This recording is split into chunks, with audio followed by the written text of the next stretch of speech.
إن الحمد لله والصلاة والسلام على رسول الله أما بعد فأعوذ بالله من الشيطان الرجيم بسم الله الرحمن الرحيم إن الأبرار لفي نعيم على الأرائك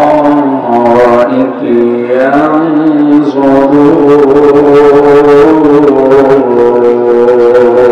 الله أكبر تعرف في وجوههم نظرة النعيم يسقون من رحيق مختوم ختامه مسك وفي ذلك فليتنافس المتنافسون ومزاجه من تسنيم عينا يشرب بها المقربون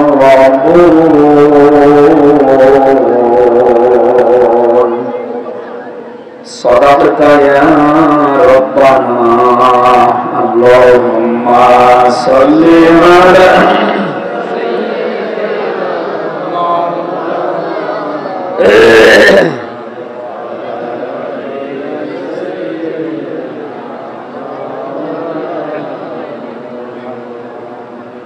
আলহামদুলিল্লাহ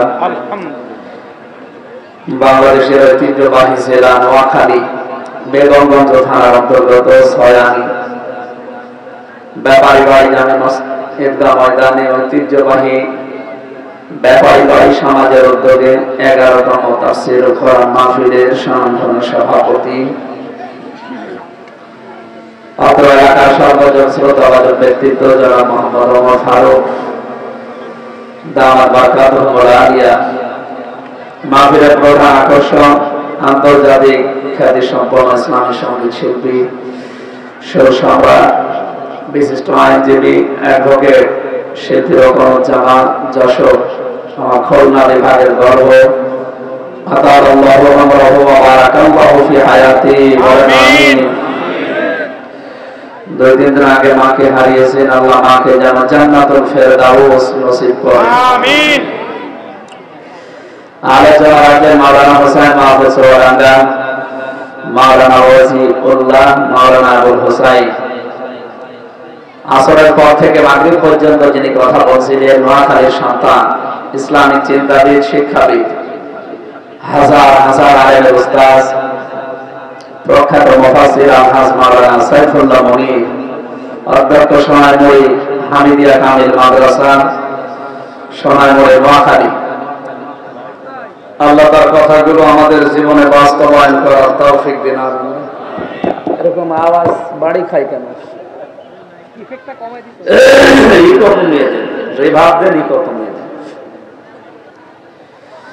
যার মাধ্যমে এসেছি এখানে জানাব দেলাওয়ার হোসেন ফরহাদ, আপনাদের মনে হয় এই জেলার সন্তান। মঞ্চে বসা ওলামায়ে কেরাম, সামনে বসা মুসলমান ভাইরা, পর্দার আড়ালের সম্মানিত মা এবং বোনেরা, প্রাণপ্রিয় নোয়াখালীবাসী, আল্লাহর দরবারে শুকরিয়া জানাচ্ছি যিনি কোরআন শোনার জন্য আমাদেরকে এই ময়দানে মাগরিবের নামাজের পরে পরে হাজির করে দিয়েছেন। খুশি হয়ে বলেন আলহামদুলিল্লাহ।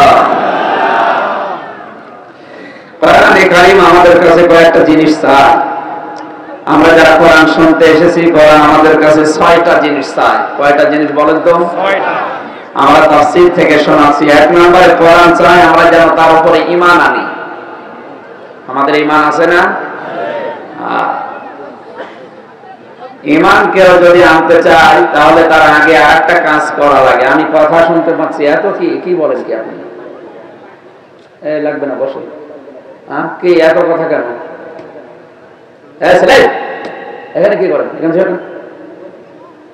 ভাই সরে দেন না, আর ডিস্টার্ব করেন না। এই সরে দেন না, আপনারা সরে দেন, কথা বলে শুনতে হয়, চুপচাপ থাকে বসি।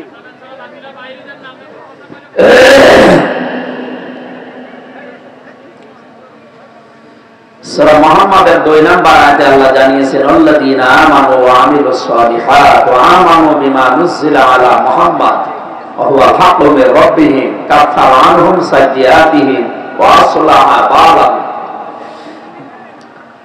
তোমরা যারা আল্লাহকে বিশ্বাস করো, ভালো ভালো কাজের আঞ্জাম দাও, আমলে সালেহ করো। সালেহ মানে, আমরা এই শব্দটা নিয়ে অনেকে ভেজালে আছি। সালেহ মানে মনে করি নেক কাজ, সালেহ মানে সৎ হওয়া না, এতটুকুই না।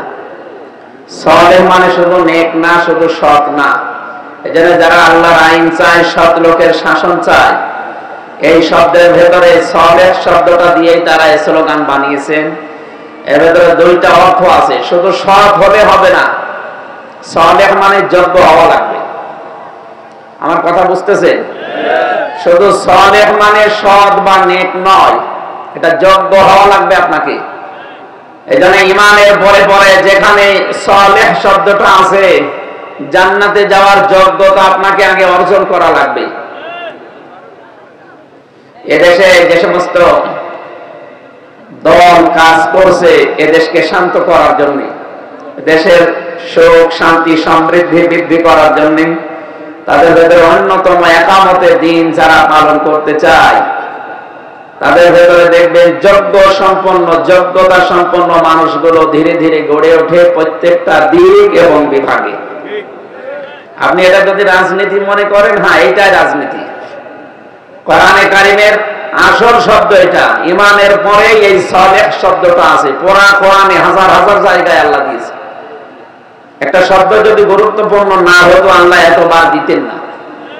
এই জন্য সালেহ মানে শুধু নেক না, শুধু সৎ না। বহু সৎ মানুষ আমরা দেখেছি এদেশে, যে সৎ মানুষকে দায়িত্ব দেওয়ার পরেও তারা সঠিকভাবে পালন করতে পারে না, কারণ তারা যোগ্য না। কথা বোঝেন? তাহলে যে যেই দিক এবং বিভাগে আমরা কাজ করতে চাই, ওই বিভাগের জ্ঞান লাগবে এবং প্রশিক্ষণ লাগবে। সুচারুরূপে আঞ্জাম যদি আপনি দিতে পারেন, তাহলে আপনাকে সালেহ বলা যায়। আর এইটাই একামতে দিন যারা এদেশে কায়েম করতে চায়, তারা এইভাবেই মানুষকে গড়ে তুলতে চাচ্ছে। প্রত্যেকটা বিভাগে, আপনি বিচার ব্যবস্থা বলেন, আপনি আইন বিভাগ বলেন, আপনি আদালতে বলেন, চিকিৎসা বিভাগে বলেন, শিক্ষা বিভাগে বলেন, এমন কোন দিক বিভাগ নেই যেখানে একামতে দিনের লোকজন নেই, নারী হোক আর পুরুষ হোক। তারা শুধু সৎ নয়, সৎ হলে হবে না, যোগ্যতা সম্পন্ন হওয়া লাগবে। আমাদের যোগ্যতা নেই, এই জন্য দেশটা আল্লাহ আমাদের হাতে তুলে দেয় না। সামনে এখন আমরা দেখতে পাচ্ছি ওয়ারিদু আন্না মুন্না আলাল্লাযিনা ইসতাদঈফু ফিল আরদি ওয়া নাজআলাহুম আইম্মাতা ওয়া নাজআলাহুমুল ওয়ারিসিন। সূরা কসস 20 নম্বর পারা 4 নম্বর পৃষ্ঠা 15 নম্বর লাইনে 5 নম্বর আয়াত। এটা আল্লাহ তাআলা বলেন, আমি একটা ইচ্ছা করলাম। নোয়াখালীবাসী বলেন তো ইচ্ছা কার? কথা বোঝার পরে বলবেন, ইচ্ছা কি হামজার? কার? অনুরিদু, আমি ইচ্ছা করলাম, আমি আল্লাহ নিজে। আর আল্লাহ যদি কোনো ইচ্ছা করে, কেউ রোধ করার ক্ষমতা রাখে? ফাআলুল লিমা ইউরিদ, আমি যা ইচ্ছা তাই করি। ইন্নামা আমরুহু ইযা আরাদা শাইআন আইয়াকুলা লাহু কুন ফায়াকুন। আমি একবার যদি কোনো কাজের ইরাদা করি, ইচ্ছা করে, শুধু বলি কুন, সঙ্গে সঙ্গে হয়ে যায়, ফায়াকুন। তাহলে আল্লাহর ইচ্ছা রদ করার মতো কোন শক্তি আসমান আর জমিনে? জবাব দেবেন ছাত্রের মতো আছে? ইচ্ছা করছেন কে? আল্লাহ বলেন, আমি ইচ্ছা করলাম। কি? আন্না মুন্না। মুন্না মানে অনুগ্রহ করা, দান করা, দয়া করা, রহমত করা। আমি আল্লাহ ইচ্ছা করলাম অনুগ্রহ করতে। আলাল্লাযিনা ইসতাদঈফু ফিল আরদি, আলা মানে উপরে, তাদঈফু মানে দুর্বল করে রাখা, ফিল আরদি মানে জমিনের মধ্যে। জমিনে যাদেরকে ওই জামানায় ফেরাউন দুর্বল করে রাখতে চেয়েছিল, আমি আল্লাহ ইচ্ছা করলাম এই মানুষগুলোকে আমি আল্লাহ উপরে তুলতে চাই। অনাজালাহুম আইম্মাতান, তাদেরকে আমি জাতির নেতা বানিয়ে দেব। অনাজালাহুমুল ওয়ারিসিন, এবং জমিনের উত্তরাধিকারী তাদেরকে আমি আল্লাহ বানাবো। ইচ্ছা কার বলেন তো? আল্লাহ। এই আয়াতটা শুধু ১৫০০ বছর আগে মুসা আলাইহিস সালামের জামানায় আল্লাহ দেখিয়েছিলেন, কিয়ামত পর্যন্ত আর দেখাবে না। বলেন বলেন, যদি কিয়ামত পর্যন্ত না দেখাবে তাহলে আয়াত কোরআনে দিত না। তার মানে যুগে যুগে এরকম সময় আসবে যে যাদেরকে জমিনে দুর্বল করে রাখা হবে, কোন ঠাসা করে রাখা হবে, এই মানুষগুলোর উপরে আল্লাহ একটা সময় নিজেই তিনি মনন করবেন। মনন মানে কি বললাম? অনুগ্রহ। বলেন না কেন? তিনি একটা অনুগ্রহ করবেন তাদের উপরে, তাদেরকে জমিনের নেতা বানিয়ে দেবেন মানুষের, আর উত্তরাধিকারী বানিয়ে দেবেন জমিনের শাসন ক্ষমতা আল্লাহ তাদেরকে দেবেন। অনুমাক্কিনা লাহুম ফিল আরদ, আমি চাই তাদেরকে জমিনের একটা শাসন ক্ষমতা দিতে। অনুরিয়া ফিরআউনা, আমি আল্লাহ দেখাতে চাই ফিরআউনকে, ও হামানা, হামানকে, ও জুনুদাহুমা, এবং তার দলীয় লোক, তার সৈন্যবাহিনীকে, মিনহুম মা কানু ইয়াহদারুন, আমি দেখাতে চাই যে তারা সবচেয়ে বেশি ভয় পেত মুসা আলাইহিস সালামের দলকে, আর সেই দলের উপরে আমি মনন করে, অনুগ্রহ করে, দয়া করে জমিনের শাসন ক্ষমতা দিয়ে ওদের ওই ভয়টাকে আমি আল্লাহ কাজে লাগিয়ে দিয়েছি। যে যেই দলকে তোরা ভয় করতিস সেই দলকে তোদের উপরে আমি শাসন ক্ষমতায় বসিয়ে জমিনের উত্তরাধিকারী বানিয়ে দিলাম। যেহেতু ওই জামানায় কত বছর অত্যাচার, জুলুম, নির্যাতনের শিকার হওয়ার পরে মানুষগুলো যোগ্য হয়ে গড়ে উঠেছিল। আমাদের এই দেশেও দেখেন, এই ৫৪ বছরে একামতে দিনের দায়িত্বে যারা আছে, ঘাত প্রতিঘাত সহ্য করে জুলুম, অত্যাচার, নির্যাতনের স্টিম রোলার চালানো হচ্ছে তাদের উপরে। কথা বলে দেখেন, বানানো বিচার ব্যবস্থা দিয়ে নিজেরাই বিচারপতি, নিজেরাই উকিল, নিজেরাই প্রসিকিউটর, নিজেরাই সব, নিজেরাই সাক্ষী। তাও সাক্ষীগুলো যদি দেখা সাক্ষী হয় মেনে নেওয়া যায়, সব শোনা সাক্ষী। হ্যাঁ, জন্ম হয়েছে ৭৫, সাক্ষী দিয়েছে ৭১। এইরকম সাক্ষীর মাধ্যমে ৬ জন এ বাংলাদেশের সর্বোচ্চ পর্যায়ে যারা ইসলামী আন্দোলনের সর্বোচ্চ নেতা, এই ৬ জনকে বিদায়িত করে দিলে প্রায় ১২ থেকে ১৩ জনকে ঢুকে ঢুকে আপনারা মারলেন। এখনো পর্যন্ত একটা মানুষ, জনাব এটিএম আজহারুল ইসলাম, এই মানুষটাই মিথ্যা জিনিস নিয়ে আজ কত বছর পড়ে আছে ভেতরে। আমরা চাই বানানো বিচার ব্যবস্থায় যা হয়েছে সবই তো শেষ হয়ে গেছে। ছাত্র আন্দোলনের মাধ্যমে ফ্যাসিস্ট যারা ছিল সব যেহেতু ধ্বংস করা হচ্ছে, এদের বানানো বিচার, বানানো যা ছিল সব ধ্বংস করে নিরপরাধ মানুষগুলোকে ছেড়ে দেওয়া হোক। এক কথা বলেন না কেন? বিশ্বনবী নিজে ১৪০০ মানুষ নিয়ে তিনি হজ করতে এসেছিলেন। আমরা শুধু এই ঘটনা কোরআন থেকে, সূরা ফাতিহা থেকে শুনে কান্নাকাটি করি। আরে ভাই, কান্নার বিষয় না, এখানে শিক্ষা নেওয়ার বিষয়। নবীজি একজন মানুষকে পাঠালেন, হযরত ওসমানকে, হুদায়বিয়া নামক যে সন্ধি করেছিলেন ওই জায়গায়। বললেন, যাও মক্কাতে যেয়ে ওদেরকে বলো যে আমরা এবার যুদ্ধ করতে আসি না, আমরা শুধু হজ করেই চলে যাব। ওরা ওসমানকে আটক করে ঘোষণা দিয়ে দিল যে ওসমানকে হত্যা করা হয়েছে, কতিলা ওসমান ইবনে আফফান রাদিয়াল্লাহু তাআলা আনহু। নবীজি এই কথাটা শোনার পরে সাহাবায়ে কেরামকে বললেন, তোমরা যারা রোজা রেখেছো এ রোজা ভেঙে ফেলো। অথচ আসরের একটু আগে আর ১ ঘন্টা ১.৫ ঘন্টা হলে তো রোজা ভেঙে ফেলবে। নবীজি বললেন, না, এখনই রোজা ভেঙে ফেলো, শক্তি লাগবে শরীরে। ইহরামের কাপড় পরা আছে ১৪৯৯ জন, আর একজন তো ওরা আটক করেছে। ১৪৯৯ জনকে বললেন, ইহরামের কাপড় সব খুলে ফেলো। এখানে যারা হজ করেছে জিজ্ঞাসা করেন তো, ইহরামের কাপড় পরার পরে হজ শেষ না হলে কেউ যদি খোলে তার দম দেওয়া লাগে, মাথার চুলও যদি খসে যায় তাও কোরবানি করা লাগে। আর সেখানে নবীজি বলছেন যে খুলে ফেলো কাপড়, সব সাধারণ কাপড় পরো। নবীজি জানতেন না যে ইহরামের কাপড় খুলে ফেললে আমার হজ হবে না? এই কথা বলেন না কেন? না, বসুন বসুন। কি বোঝাতে চাচ্ছিলেন নবীজি? এটা 18 নম্বর আয়াতে আছে, সূরা ফাতিহা 26 নম্বর পারা 12 নম্বর পৃষ্ঠার 5-6 নম্বর লাইনে আছে।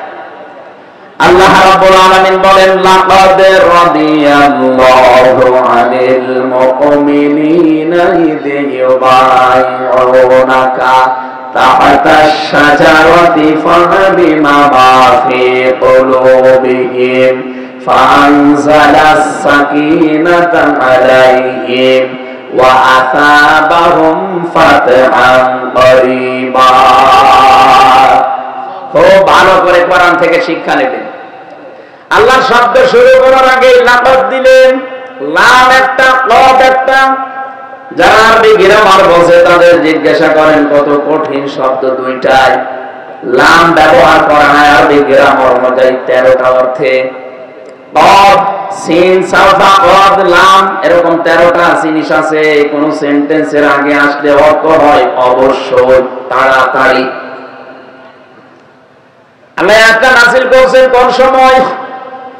নবীকে ডাক দিয়ে বললেন, সাহাবায়ে কেরাম ওরা তো একজনকে আটক করে ঘোষণা দিয়েছে নাকি ওসমানকে হত্যা করে ফেলেছে। তোমরা আমি যে খেজুর গাছের নিচে এখন দাঁড়িয়ে আছি, এই গাছের উপরে আমি হাত দিলাম, আমার হাতের উপরে তোমরা 1399 জন হাত লাগাও। সবাই হাত একটা একটা করে বিভিন্ন জায়গায় দিচ্ছে। নবীজি নিজের বাম হাতটা উপরে তুলে দিলেন। সাহাবায়ে কেরাম বলে, হে নবী আপনি তো একবার হাত দিয়েছেন, আবার আরেকবার হাত দিলেন, এ কোনটা? নবীজি বলেন, আজকে এই যে বায়াত এখন গ্রহণ করা হবে, এই বায়াতটার উপরে আল্লাহ নিজে খুশি হয়ে গিয়েছেন। এখানে যেহেতু একজন নেই, 1399 জন আমরা আছি, সবার উপরে আল্লাহ রাজি হবে। আর একজন তো নেই, তাকে তো ওরা আটক করেছে, ওরা হত্যার ঘোষণা অলরেডি দিয়ে দিয়েছে।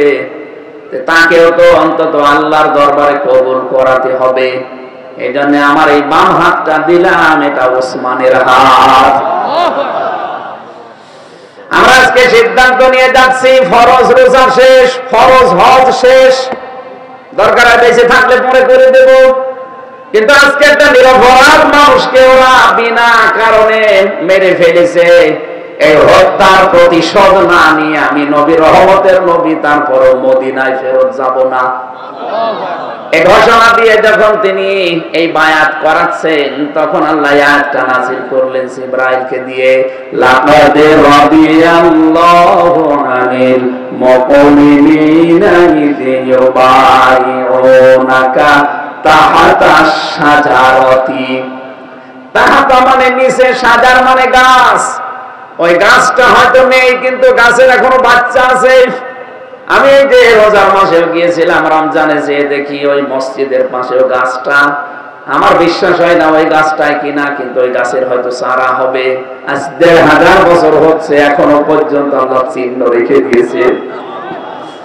ওই গাছের নিচে মুমিনরা আপনার হাতের উপরে যে হাত দিয়ে বায়াত গ্রহণ করছে, হে নবী আমি অবশ্যই অবশ্যই ওই মুমিনদের উপরে খুশি হয়ে গেছি। খুশি হয়ে গেছেন কে? আরো জোরে বলেন। এতটুকু শেষ করেননি, আয়াতের পরবর্তী অংশ, ফালিমা মাফি কুলুবিহিম, এদের প্রত্যেকের অন্তরের ভেতরে কি আছে আমি তো জানি, কারণ এখন প্রত্যেকেই ওসমান হত্যার প্রতিশোধ না নিয়ে কেউ মদিনায় ফেরত যাবে না, এই সিদ্ধান্ত নিয়ে ফেলেছে। একটা নিরপরাধ মানুষের সামনে দাঁড়ানো, নিরপরাধ মানুষের পাশে দাঁড়ানো যে কত বড় কাজ, আমার আল্লাহ নিজে ঘোষণা দিয়ে জানালেন। আজকে এই 1399 জন, এমনকি নবীজি আপনি যে বাম হাত দিলেন ওসমানের হাত বলে 1400 মানুষের উপরে আমি আল্লাহ রাজি হয়ে গেছি।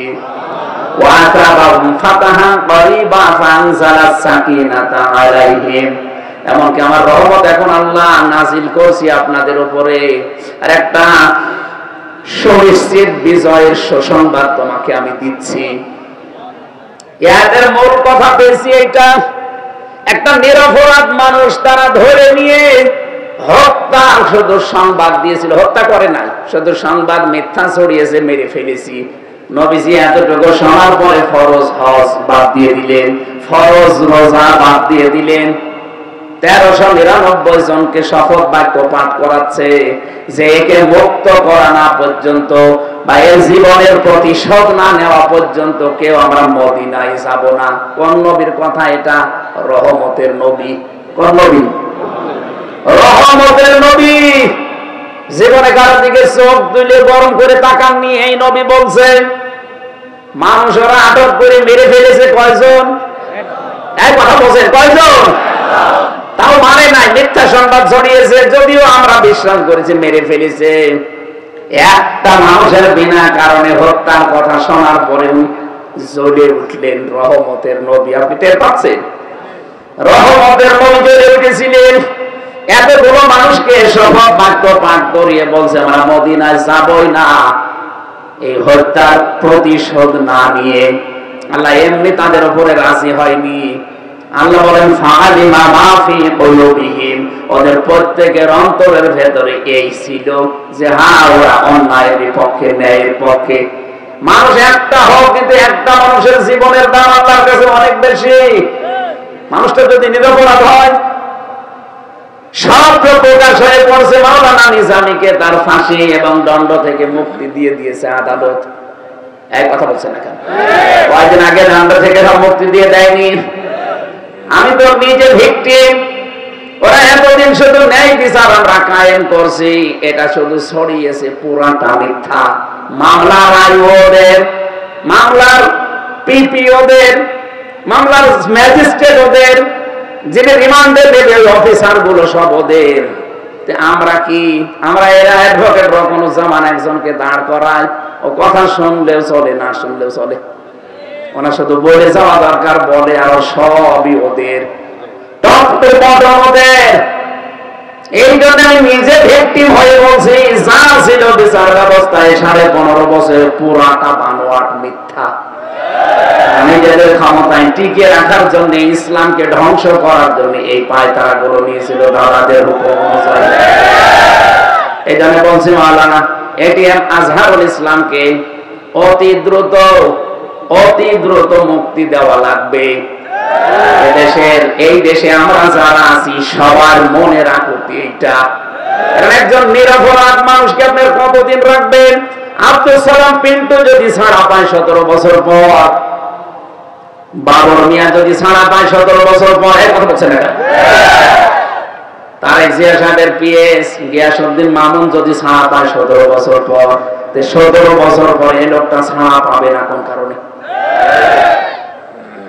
একটা লোকের মুক্তির জন্য আজকে যদি নামাজ বাদ দিয়ে, রোজা বাদ দিয়ে, হজ বাদ দিয়ে, একটা লোকের মুক্তির জন্য যদি সত্যি আমরা আজকে সিদ্ধান্ত 18 কোটি মানুষ সঠিকভাবে নিতে পারি, 1400 মানুষের উপর যদি আল্লাহ রাজি হয়, আমাদের উপর আল্লাহ রাজি হয়ে যাবে।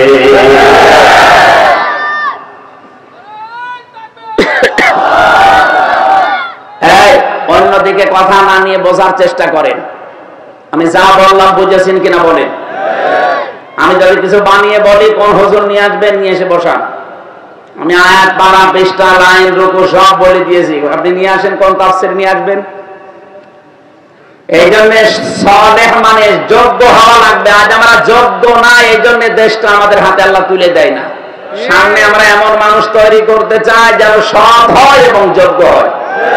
আপনি হয়ে দেখেন, অবশ্যই আল্লাহ তার ওয়াদা পূরণ করবেন। ইন্নাল্লাহা লা ইখলিফুল মিআদ, আল্লাহ ওয়াদা ভঙ্গ করেন না। সুতরাং আল্লাহর এই ওয়াদা আমরা দেখতে চাই। কোরআন আমাদের কাছে কয়টা জিনিস চেয়েছিল? 6টা। বলেন বলেন।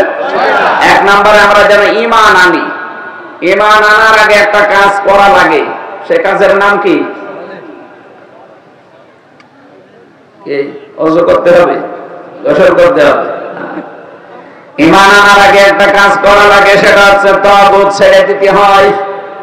কি বললাম? তাগুত ছেড়ে দিতে হয়। কে যদি তাগুত না ছেড়ে ঈমান আনে, ওই ঈমান যখন তখন ছিঁড়ে যেতে পারে। এটা আমার বানানো কথা না। সূরা বাকারা 3 নাম্বার পারা 1ম নাম্বার পৃষ্ঠা 13 নাম্বার লাইনের 256 নাম্বার আয়াতের মাঝের অংশে আছে। যতগুলো তাফসীর আমি পড়েছি সব মুফাসসির আয়াতের ব্যাপারে একমত। একটু বাতাস, আরো 2 মিনিট দিন। মানে জেলে যাওয়ার পরে কয়েকটা রোগ হয়ে গেছে, তো তার ভেতরে এই যে গা ঘেমে যায়, আর গা ঘামলে একটু পরে আমি অসুস্থ হয়ে যাই। বাচ্চাকে দেন। আল্লাহ রাব্বুল আলামিন বলেন, ফামাইয়াকফুর বিত-তাগুতি ওয়া ইউমিন বিল্লাহ ফাকাদ ইসতামসাকা বিল-উরওয়াতিল ওয়াসকা লা ইনফিসামা লাহা। আল্লাহ পাক বলেন, কেউ যদি ঈমান আনতে চায় তার প্রথম কাজ হবে সে যেন তাগুত ছেড়ে দেয়। তাগুত ছেড়ে দিলে সে এমন একটা মজবুত রশি ধারণ করবে যেটা কখনো ছিঁড়ে যাবে না। আর তাগুত ছেড়ে না দিয়ে যদি ঈমান আনে, ও ঝড় আসা লাগবে না, শুধু ঝড়ের পূর্বাভাস দেখলে ওর ঈমান নিভে যাবে। ঝড় এসে সেই নোয়াখালী শহরে, এখান থেকে ওর বাতি নিভে গেছে। আপনি বাংলাদেশের দিকে তাকিয়ে বলেন, তাগুত ছেড়ে দিয়ে যারা ঈমান এনেছে ওদেরকে কেউ টলাতে পারে নাই, পারবেও না। ভাই আমি নিজে তো সাক্ষী। ডক্টর শফিকুল ইসলাম মাসুদ এই লোকটাকে 57 দিন রিমান্ডে নিয়েছিল। এর এই সমস্ত জায়গাগুলো রাখে নাই। আমার যেই অফিসার নিয়েছিল রিমান্ডে 10 দিন, ওনাকে নিয়েছিল ওই অফিসার 57 দিন। আমরা ফুটবলের মতো লাভ দিয়েছি, এমন কোন জায়গা নেই ওর হাড় গোড় ঠিক আছে। পেরাইগুলো সব পিটিয়ে আমরা উল্টা পাল্টা করে ফেলেছি। বলেছিলাম তোর ভিক্ষা করে খাওয়া লাগবে, যার হাড় গোড় একটাও থাকবে না। বাংলাদেশের ইতিহাসে এইটাই প্রথম যে 57 দিন কোন মানুষ রিমান্ডে থাকে। এরপরেও তারা এক চুল সরাতে পারে নাই। কথা বলেন না কেন? সরাতে পেরেছে। দেলাওয়ার হোসেন লজ্জাস্থানের ভেতরে তার গরম করে ঢুকিয়েছে আমার সামনে। আমার তো চোখ বেঁধে নিয়ে গেল, যাওয়ার পরে চোখ খুলে দেখি এই কঠিন অবস্থা। আমার পেছনে হাত বাঁধা, ডান্ডা বেড়ি দেওয়া পায়ে, 2 পায়ে তাও মাজার সাথে দড়ি বানিয়ে টাঙিয়ে রেখেছে। আর ওদেরকে ওই শাস্তিগুলো আমার দেখাচ্ছে যে এইভাবে আমরা মারি। প্রথমে দেখলাম নিয়ে আসলো এই যে নখ তোলার জন্য মেশিন, এত বড় বড় প্লাস নিয়ে এসে বলছে এগুলো দিয়ে পায়ের আর হাতের নখ তুলি আমরা। আর একটা মেশিন নিয়ে এসেছে, বলছে এগুলো দিয়ে ভুরু তুলি। চোখের এই যে যেগুলো দেখতে পান এগুলো তুলে ফেলে চোখ নষ্ট হয়ে যায়, যে এইগুলো আমরা তুলে ফেলি। এত বড় কঠিন মুহূর্ত চলছে। এর ভেতরে যদি বলে আমি টাঙানো আছি দড়ি দিয়ে, আমার যদি বলে আপনার বউ তুলে নিয়ে আনবো এখন, আপনি কোন ইমানদার পাবেন যে ওই সময় শক্ত হয়ে টিকে থাকতে পারে বলেন? বাচ্চাটা মাত্র 7 মাস, ম্যাডাম তো অসুস্থ। ওই অবস্থায় বলছে আমরা এখন তুলে নিয়ে আসবো। আমার রাত না দিন চলছে আমি তাও জানি না, কারণ মাটির নিচে তো 24 ঘন্টা বোঝা যায় না, রাত না দিন। সকালবেলা সেই সকাল 8:30 9টার দিকে কয়টা পচা ছোলা দিয়েছিল, আর দুপুর বেলা ভাত দিয়েছিল 12:30টার দিকে এক মোট, মনে হচ্ছে কেউ মাখিয়ে দিয়েছে। আমার পায়ে তো অলরেডি শিকল বাঁধা। এই অবস্থায় নিয়ে যদি এই কঠিন দৃশ্যগুলো দেখায়, এত বড় কঠিন মুহূর্তে ঈমান 57 দিন পরও লোকটা ছেড়ে দেয়নি। অথচ বাংলাদেশে আমরা অনেকে বিশাল বিশাল ঈমানদার দেখতে পাই, নামের আগে লেখা দেখি শাহ সুফি। কি সুন্নতের দাবি করে তারা? গরম সুন্নি, ঠান্ডা সুন্নি, মিঠা সুন্নি, কত রকমের সুন্নতের দাবিদার। পুলিশ দেখলে সেদিন শুনলাম যে তাহেরি ভাই দৌড় দিয়েছে। কি আশ্চর্য! কি সুন্নিয়াতের গরম, আর পুলিশ দেখলে বলে দৌড়িয়েছে। আপনি এত সুন্নতের গরম ভেতরে কোথায় গেল? আমার তো মনে হচ্ছে আহলে সুন্নাত যারা নাম নিয়েছে সুন্নি, আমি যা চিন্তা ভাবনা করে দেখলাম এগুলো সব আগলা মহাব্বত। এদের ঈমানই নেই। কারণ ঈমান আনতে হলে তো তাগুত ছেড়ে দেওয়া লাগে। এরা তাগুত ছেড়ে না দিয়ে ঈমানের দাবি করে, কারণ ওদের সম্পর্ক হচ্ছে উবাইদুল মুক্তাদিরের সাথে। কথা বলে না কেন?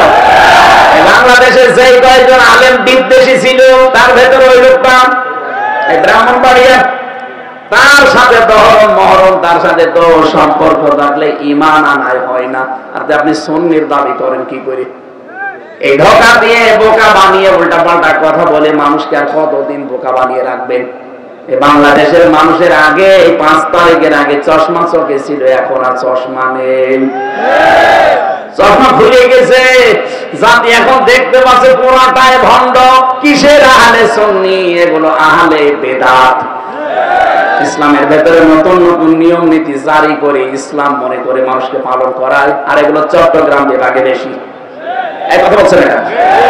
কোথায় পেয়েছেন নবীর নামে মিলাদ পড়া লাগবে? নবীর নামে আপনি দরুদ পড়েন।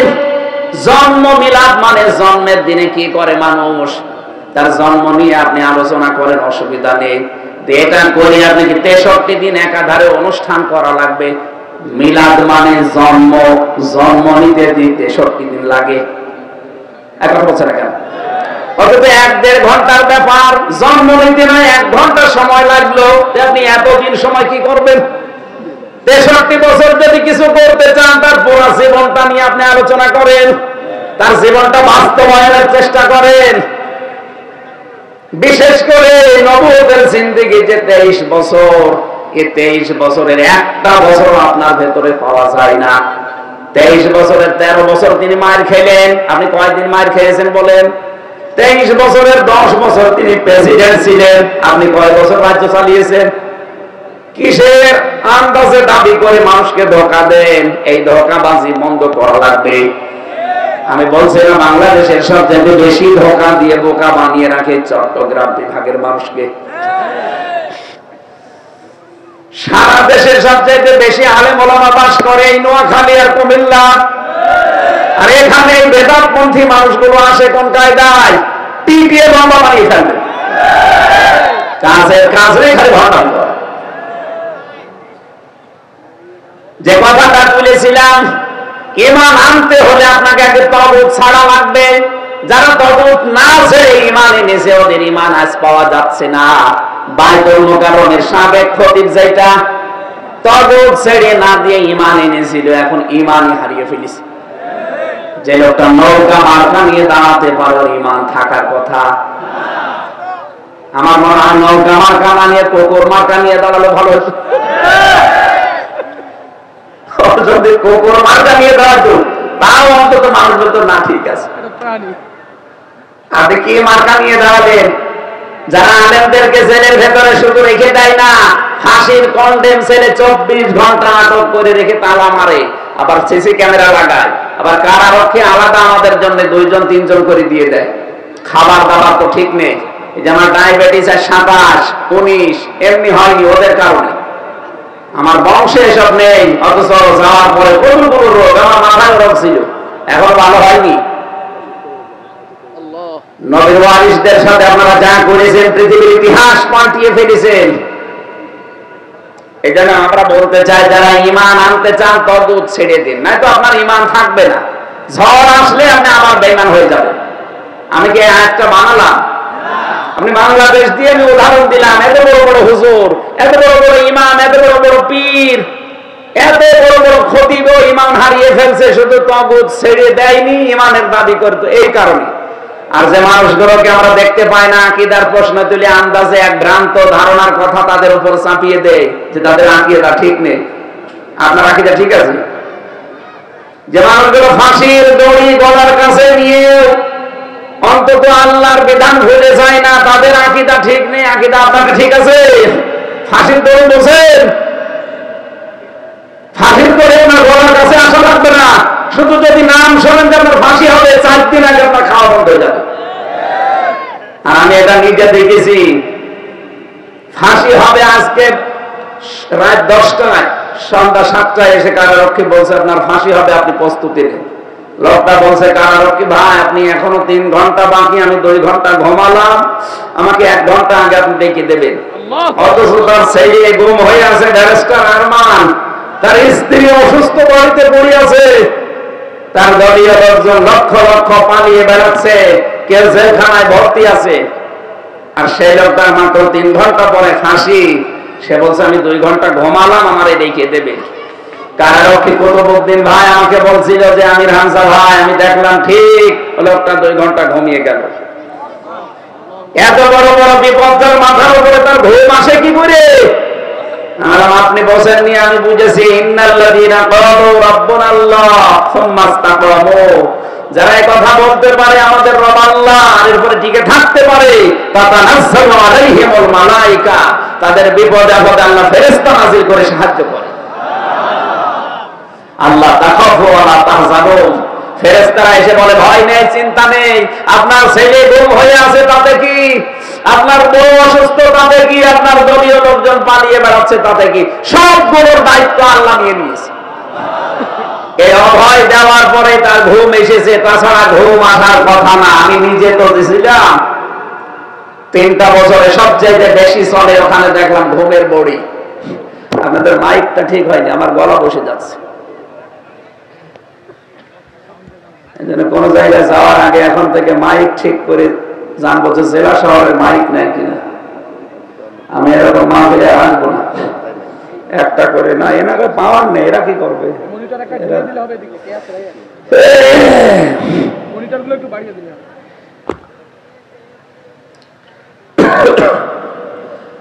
গলা এখন খুবই কষ্ট হচ্ছে, কথা বলতে গেলে তো ঝামেলা। সম্মানিত ভাইরা, দেন এটা একটু ঘুরিয়ে দেন, যদি আশপাশে কিছু থাকে দেন।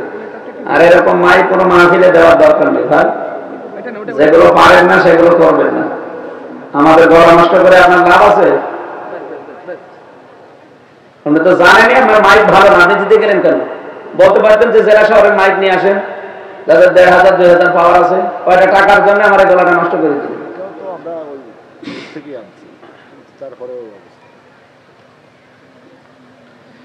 না, দরকার এই নদী পার আর হবো না, আমার তো বেঁচে থাকা লাগবে, কণ্ঠটা তো দরকার আগে। আপনারা ঠিক করেন কাজটা, আমি বদদোয়া করবো আপনাদের জন্য। না না, দোয়া আসবে না, আপনি আমার গলাটা নষ্ট করে দিলেন। আন্দাজে নষ্ট করে দিয়ে ভালো করে দিন বললে হবে? আমার যা কষ্ট হচ্ছে এখন আমি তো টের পাচ্ছি। ঠিক হয়নি আপনাদের কাজ, আমি সত্যি খুব কষ্ট পেয়েছি। যে আধা ঘন্টা 45 মিনিটে গলা বসে গিয়েছে, এখন আরেকটা যদি চালাতে হয়। এরপরে কালকে বাংলাদেশের সবচাইতে বড় মাহফিল যশোরে, আকিজ গ্রুপের। এমনি শরীরের উপর যে জটল গেছে 3টা বছর, জালেমরা একদম শেষ করে দিয়েছে।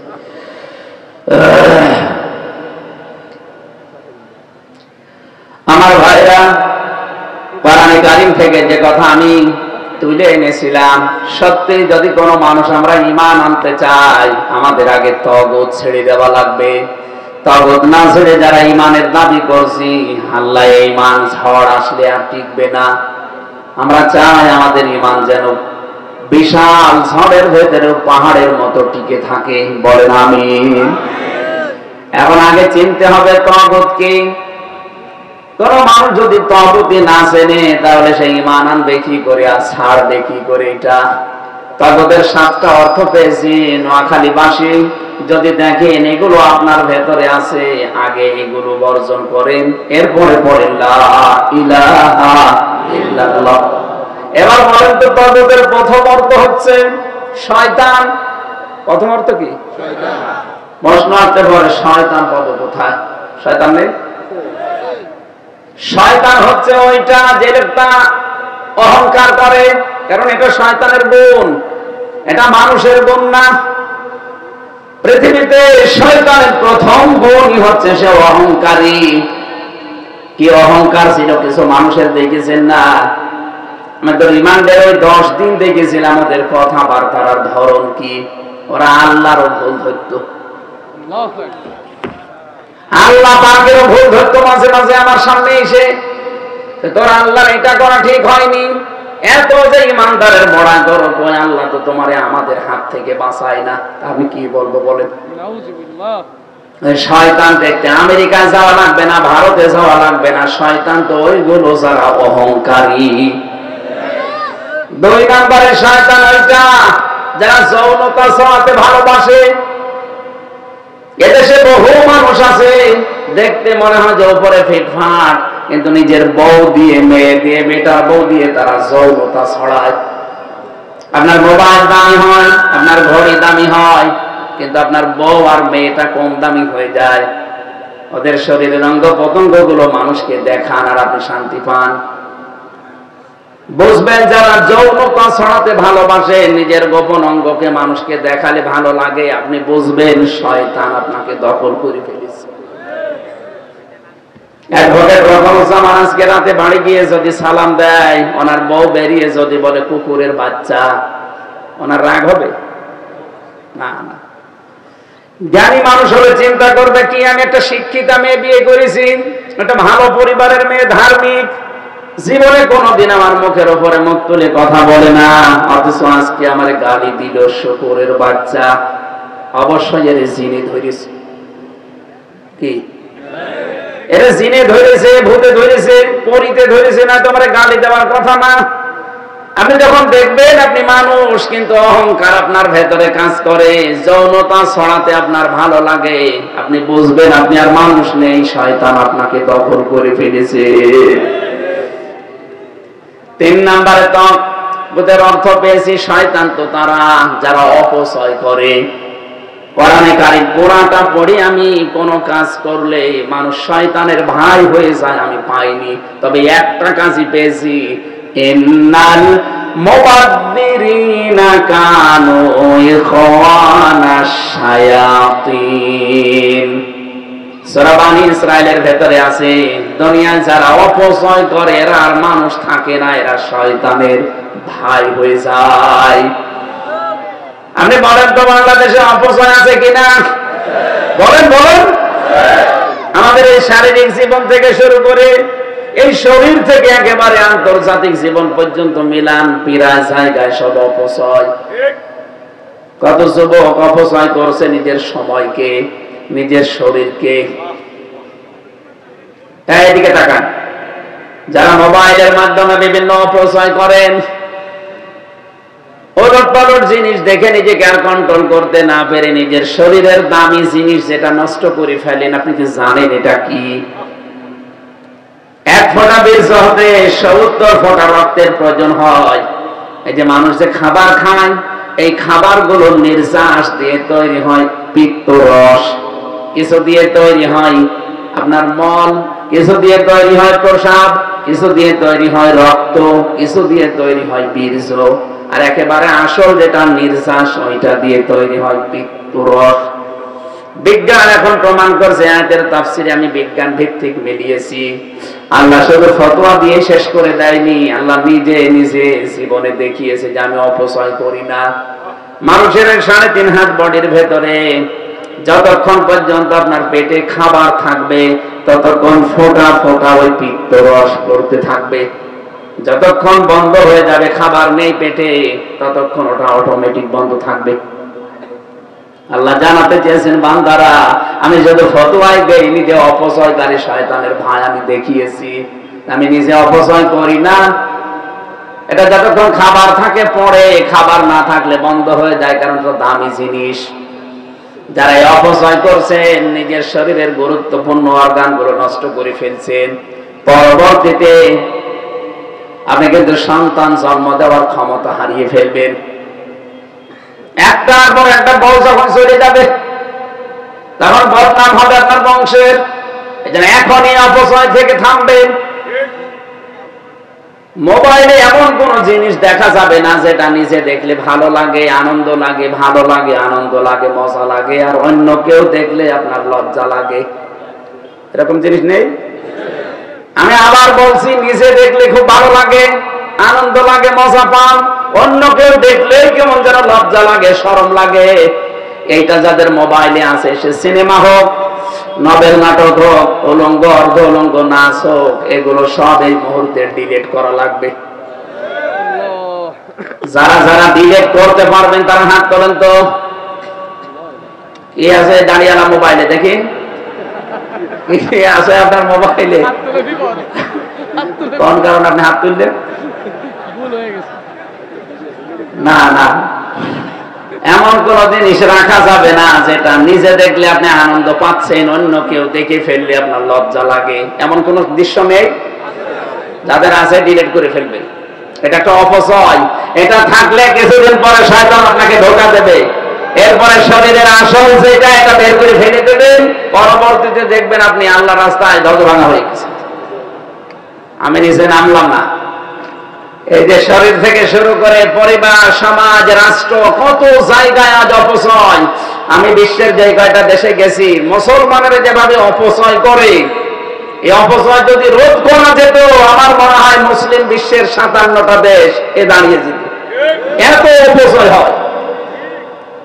খাবার খাওয়া লাগবে 2 জনের, 14 জনের খাবার নিয়ে বসে আছে। 2 জন খায়, বাকিগুলো সব ফেলে দেয়। অথচ বিশ্বের 57টা মুসলিম রাষ্ট্রে কত গরিব দেশ আছে না খেয়ে মরে, কেন ওখানে পাঠানো যায় না? বাংলার মুসলমানেরা সাবধান, অপচয়কারী কিন্তু আর মানুষ থাকে না, ওটা শয়তানের। আরো জোরে বলেন। এরকম 7টা বিষয় আছে তাফসিরে। কেউ যদি অহংকার করে, কেউ যদি যৌনাত্ব ছড়াতে ভালোবাসে, কেউ যদি অপচয় করে, এবারে যারা দুনিয়ায় কাজ করবে এরা আর মানুষ থাকে না, এরা অরিজিনাল শয়তান হয়ে যায়। দেখতে শুনতে মানুষের মতো মনে হয়, কিন্তু ভেতরে পোড়াটা। আমার বউ ওনাকে গালি দিলে যেমন মনে করবে ওকে ভূতে ধরেছে, জিনে ধরেছে। আপনি যখন দেখবেন আপনি অপচয় করছেন, সময়ের অপচয় হোক, কথার অপচয় হোক, কত মানুষ লজ্জায় স্থানের অপচয় করে। এমন এমন মানুষের সাথে লাইন করে বসে আছে, জীবনেও তার সাথে বিয়ে করা আপনার সম্ভব না। এই যে যারা ভাবির সাথে লাইন করেছেন, আপনি বলেন তো আপনার ভাই তালাক দেওয়ার আগ পর্যন্ত বিয়ে করতে পারবেন? বলেন না কেন? প্রতিবেশীর স্ত্রীর সাথে অনেকে লাইন করে। এমনকি বিবাহিত মেয়েদের সাথে যাদের লাইন আছে, আপনি ভুল পথে আছেন।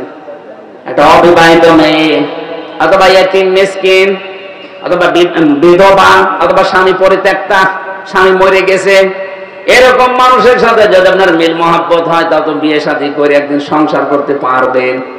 এমন মানুষের সাথে বিয়ে করেছেন যার স্বামী আছে, এমন মানুষের সাথে আপনার লাইন চলছে যার স্বামী আছে অলরেডি। যতদিন ওই লোকটা তার স্ত্রী তালাক না দেবে, ততদিন আপনি তার সাথে বিয়ে করতে পারবেন। তার মানে সারা জীবনে বিয়েও করতে পারবেন না, আপনি কষ্ট পেয়ে পেয়ে মরবেন। এরকম যাদের লাইন আছে, এই মুহূর্তে তওবা করে নাম্বারগুলো ডিলিট করে দিন। ভাবির নাম্বার, প্রতিবেশীর স্ত্রীর নাম্বার, বিবাহিত মহিলার নাম্বার যারা আছে, এক্ষুনি ডিলিট করা লাগবে না। তো বন্ধ করে দিলাম না, করা লাগবে ভাই। আমি জানি আছে, আমি কিন্তু জানি আছে এখানে ওইরকম লোক, আল্লাহর ওলি বসে আছে। তাড়াতাড়ি ডিলিট করেন। দেখেন তো মোবাইলে ডিলিট করছে কে, দেখেন তো। এক্ষুনি ডিলিট করবে, তাছাড়া ওয়াজই হবে না। কিসের ওয়াজ?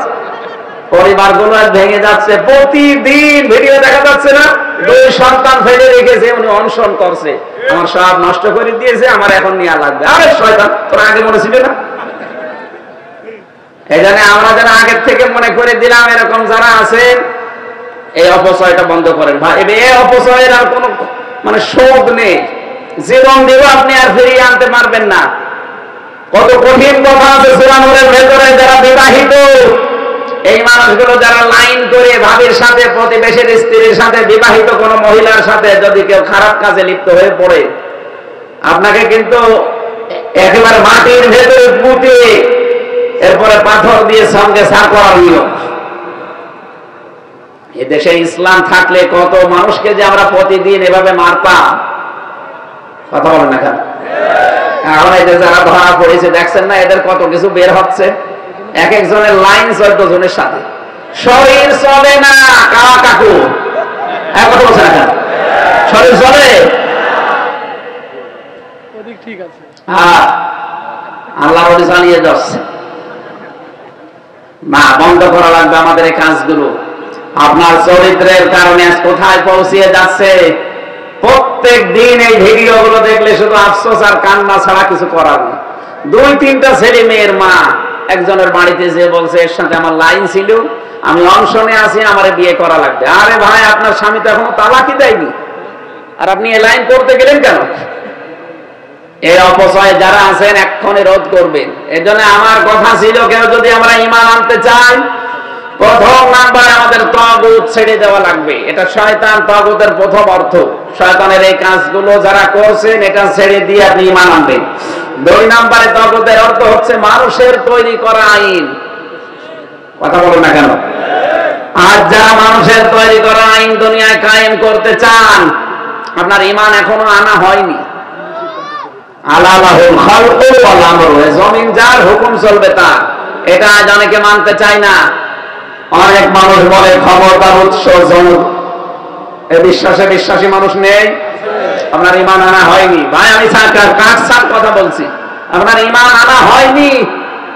আগে আপনি তাগুত ছাড়েন। তাগুতের 2 নম্বর অর্থ হচ্ছে মানুষের তৈরি করা আইন। মানুষের তৈরি করা আইন কায়েমের চেষ্টা করবেন, দল করবেন, সংগ্রাম করবেন, ভোট দেবেন, আর বলবেন আমি লা ইলাহা ইল্লাল্লাহ। আপনি আল্লাহর সাথে প্রতারণা করছেন। সুতরাং আগে তাগুত ছেড়ে দিতে হবে, এরপরে ঈমানের দাবি করা লাগবে। আল্লাহ আমাদেরকে মেনে নেওয়ার তৌফিক দেন, বলেন আমিন। কোরআনের হক কয়টা বলেছিলাম? 6টা। 1 নম্বরে কোরআন চাই আমরা যেন তারপরে ঈমান আনি এইভাবে। 2 নম্বরে কোরআন আমাদেরকে পড়তে হবে শুদ্ধ করে। 3 নম্বরে হক কোরআন আমাদের কাছে চাই, পড়লে হবে না, এটা বুঝতে হবে। ওয়ালাকাদ ইয়াসসারনাল কুরআনা লিযিকরি ফাহাল মিন মুদ্দাকির। 4 নম্বরে শুধু পড়লে হবে না, বুঝলে হবে না, এটা নিজের জীবনে বাস্তবায়ন করা লাগবে। শুধু বাস্তবায়ন না, 5 নম্বরে এটা যেন মানুষ মানতে পারে সেই ব্যবস্থা করা লাগবে। 6 নম্বরে কোরআনে কারীম মেনে চলছে মানুষ, এই দৃশ্য দেখার চেষ্টা চালাতে হবে। হয়তো এই দৃশ্য সবাই দেখে যেতে পারবে না। কোরআনের পাখি বারবার জীবনে স্বপ্ন দেখে বলতেন যে আমার স্বপ্ন এই দেশে জালিমদের নাকের ডগার উপরে কোরআনের পতাকা পথ করে উড়বে। কিন্তু উনি দেখে যেতে পারেননি, স্বপ্ন দেখেছিলেন। কথা বলেন না কেন? উনি স্বপ্ন দেখেছিলেন এই দেশে ইসলামের পূর্ণাঙ্গ রূপ এই বাংলাদেশে কায়েম হবে। দেখে যেতে পারেননি, কিন্তু স্বপ্ন দেখেছিলেন। উনি কোরআনে কারীমকে বিশ্বাস করেন, কোরআন পড়েছেন, কোরআন বুঝেছেন, কোরআনে কারীম নিজে মেনেছেন। কোরআন মানতে হবে মানুষকে, এই পরিবেশ তৈরি করার চেষ্টায় ছিলেন। 6 নাম্বারটা উনি আর পাননি, এর আগে আল্লাহ ওনাকে নিয়ে গেছেন। আমাদের উপরেও কোরআন এই 6টা জিনিস চাই, আমরা তো একটার ভেতরও পাচ্ছি না। ঈমানটা প্রথম বললাম আমিনু বিমা নুজিলা আলা মুহাম্মদ, এই টাইমে বাকিগুলো তো আর হবে না। বলেন না আমরা শুদ্ধ করে পড়তে পারি? এখানে যত মানুষ আছে আজকের সভাপতি সহ আমার মনে হয় কোরআনে কারীম শুদ্ধ করে পড়ার মতো মানুষ আমরা অনেকেই কম। আমার এই যে ছোট মেয়ে যেটা ফারিহা জান্নাত, 4.5 বছর বয়স, ও যেভাবে তেলাওয়াত করে আমি তো শুনেছি সূরা কাউসার, আমার বাবাও এভাবে পারবে না, কারণ আমার বাবা তার গ্রামার জানে না।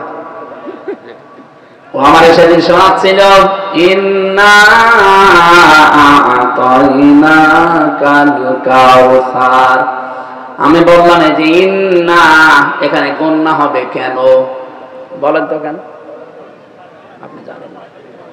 আমার বাবারে জিজ্ঞেস করলাম, আমার বাবাও পারবে না, কিন্তু আমার ছোট্ট মেয়ে 4 বছর 4.5 বছরে বলছে আব্বু এখানে গণনা হবে এই কারণে, কারণ এখানে নুন আর মিমের উপরে তাসদিদ আছে, এটা ওয়াজিব গণনা, না করলে গুনাহ হবে।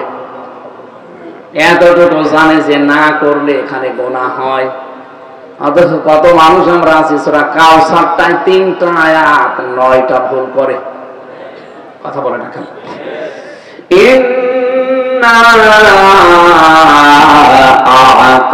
আ'তাইনাকাল কাউসার ফাসাল্লি লিরাব্বিকা ওয়ানহার ইন্না শানিয়াকা হুয়াল আবতার। সাদাকাতা ইয়া রাব্বানা। বলেন আলহামদুলিল্লাহ। এই 6টা হক আমরা সামনে নিয়ে কোরআনে কারীমের সূরা মুতাফফিফিন 22 নাম্বার আয়াত থেকে তেলাওয়াত করেছিলাম। এত আয়াত আমি তাফসীর মাহফিলে পড়ি না, এক আয়াতের হাফ অংশ পড়ি বা 3 ভাগের 1 ভাগ পড়ি। আজকে বেশি পড়ে ফেলেছিলাম, যেহেতু সময় মনে করলাম অনেক আছে। আমার মাইকটা ভালো থাকলে আমি এখনো ঘন্টা খানিক চালাতাম, কিন্তু গলা বসে যাচ্ছে বলে আমি শেষ করে দেব। তারপর কিছুটা বলছি। ইন্নাল আবরারা লাফি নাঈম আলাল আরাইকি ইয়ানজুরুন। আল্লাহ বলেন অবশ্যই আবরার যারা, আবরার মানে আবরার ফাহাদ, আমার কুষ্টিয়ার আবরার ফাহাদ ছেলেটা বেঁচে থাকলে আমার মনে হয় এই বাংলাদেশ নিয়ে ষড়যন্ত্র যারাই করতো, যাদের বিরুদ্ধে যারা জিহাদ করতো, তাদের ভেতর সে একজন। ফেনীর এই পানি নিয়ে একবার লেখালেখি করেছিল, জালেমরা তাকেও শেষ করে দিল। তাকে যারা হত্যা করেছিল সবগুলো আমার পাশের ছেলে ছিল, আমি দেখেছি, মাঝে মাঝে আসতো। আফসোস করে এখন বলে না, জীবনে ঠিক করি নাই। ছেলেটা কি করতো? তো দেশের পক্ষেই ছিল, তো ইসলামের পক্ষে ছিল। আমাদের নেতাদের কথা মতো জীবনটা আমরা শেষ করে ফেলেছি। এখন আর কেউ পরিচয় দেয় না, মা বাবাও পরিচয় দেয় না, নেতারাও পরিচয় দেয় না। আজ 30টা বছর আমার জেল খাটা লাগবে, যাদের যাবজ্জীবন। আর যে মানুষগুলোর ফাঁসির আসামি, ফাঁসির রায় হয়ে গেছে, ওরা তো ফাঁসির কন্ডেম ছেলে। এখানে কারো উস্কানিতে পা দেবেন না। এদেশটা কিন্তু আস্তে আস্তে শান্ত হবে। অনেকে দেখছে এখনো নতুন নতুন ইস্যু তৈরি করে উস্কানিতে পা দিচ্ছে, আমি নাম নিলাম না। এরপরও যদি আপনি না বোঝার ভান করে থাকেন, এদিকে আসেন, কানের নিচে 2টা দিচ্ছি, আসেন। কারো উস্কানিতে পা দেওয়া যাবে না। বুবু ওখানে বসে বসে উস্কানি দেয়, আর আপনি এখান থেকে বিভিন্ন ক্ষতি করার চেষ্টা করেন। একবার যদি সাইড দেওয়ালের মাঝে চলে যান, বাপ বলার সময় পাবেন না, কারণ ভেতরের অবস্থা তো দেখে আসলাম। কেউ কারো না ওখানে। এমনিতেই আপনাদের উপরে জনগণের দেশের 18 কোটি মানুষ বিলা হয়ে আছে। ঝামেলা করবেন, গোপালগঞ্জের মতো পেছনে লাল হয়ে যাবে।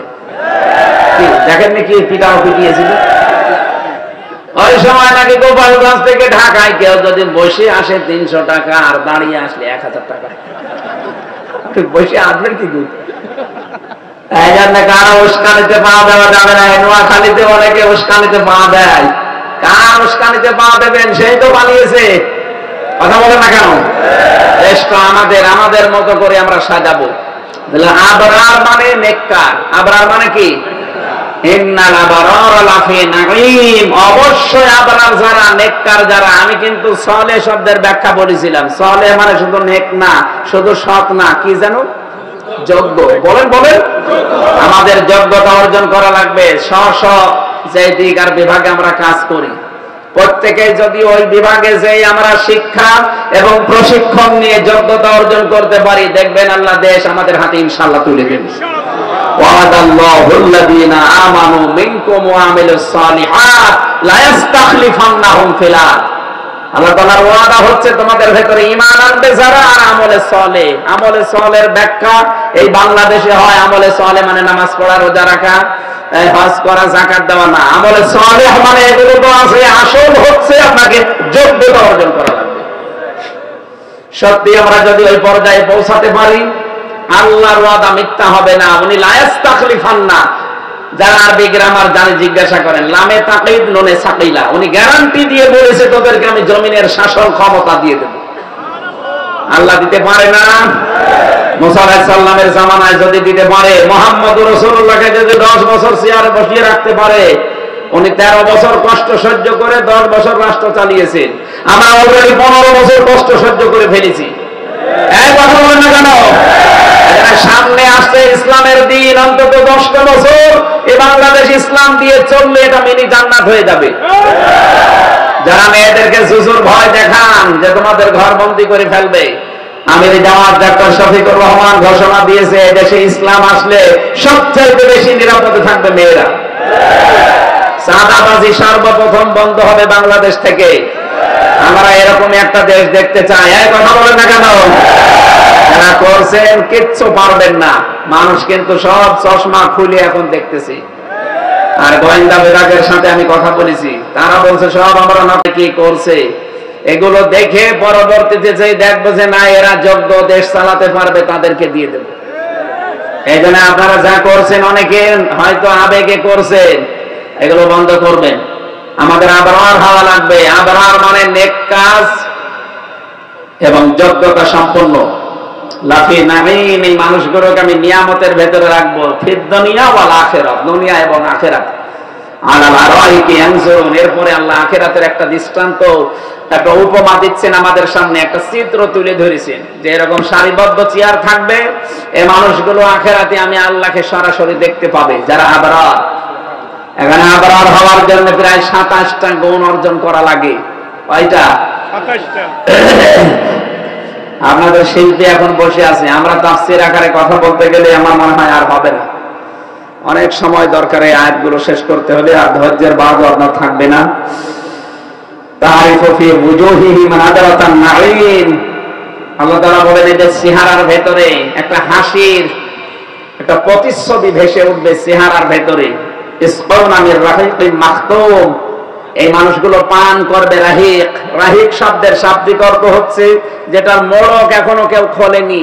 খিতামুহু মিসকুন, এই যে মিস্ক বলা হয় এমন পানিকে, অমিজাজুহু তাসনিম, তাসনিম এমন একটা পানিকে বলা হয় যে পানিটা এখনো ঢাকা আছে, ওটা এখনো কেউ খোলেনি। বাংলাদেশ সহ বিশ্বে দামি পানি যারা খায়, এই যে নীতা আম্বানি, মুকেশ আম্বানির স্ত্রী, এক বোতল পানি খায় 750 লিটার, 750 গ্রাম।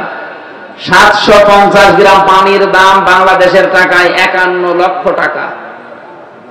প্রতিদিন যদি 24 ঘন্টায় 4-5 বোতল পানিও তার লাগে, 3 থেকে 3.5 কোটি টাকার শুধু পানি খায়।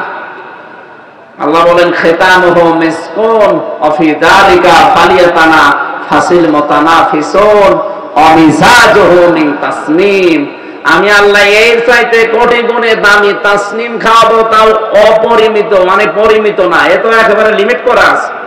আর ওখানে আল্লাহর লিমিট ছাড়া খাওয়াবে।